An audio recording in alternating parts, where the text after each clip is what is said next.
sirba sir baa ka daran intaad noqon lahayd xasaawo xume haddeer ka bogo sirta xasaawaha fadlan like share iyo subscribe noo saar youtube-ka kaamil show waxaa la mid a macnaha ereyga xasaawe shukaansi dhadaysi iyo weliba xodxodasho walow ay ku kala duwan yihiin adeegsiga isticmaalka ereyga xasaawe gobolladu Soomaalidu degto qeexista dhabta ah ereyga xasaawe waa xidhiidh sheeko dhex marta lamaanaha ka hor inta aanay isguursan waxaa jira 5 marxaladood uu xasaawuhu soo maro marxaladda koowaad waxaa loo yaqaanaa marxaladda soo jiidashada waana marxalad jiliina midba kan kale iska dhaadhicinayo waana kulanka ugu horeeya ay lamaanuhu yeeshaan wuxuu ka dhici karaa kulankan hodheel guri ama mid ka mid a baraha bulshada waa lagu kulmi karaa waxaa muhiim ah kulankan in la iska dhiso lebiska kabaha iyo saacadda marxaladda labaad waa marxaladda dhabta ah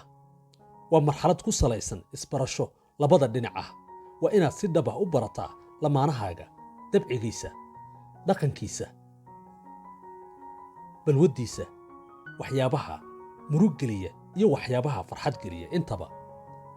marxaladda saddexaad waa marxaladda ballanqaadka maadaama aad isbarateen waxaa muhiim ah inaad ka wada hadashaan mustaqbalka noloshiinna isla markaana ka dhabaysaan riyada damaca rabitaankiinna marxaladda afraad xasaawaha waa marxaladda isdhexgalka xilligan waa marka midhaha xasaawuhu xubbigu u bislaado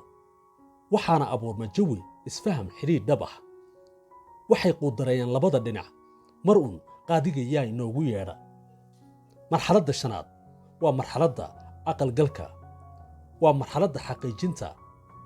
riyada guushooda waxaa muhiim ah lamaanahu marka uu gaf dhaco inay bartaan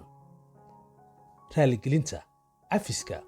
samirka iyo dulqaadka isu tanaasulka si uu u noqdo geediga hayaanka xasaawihiinna another level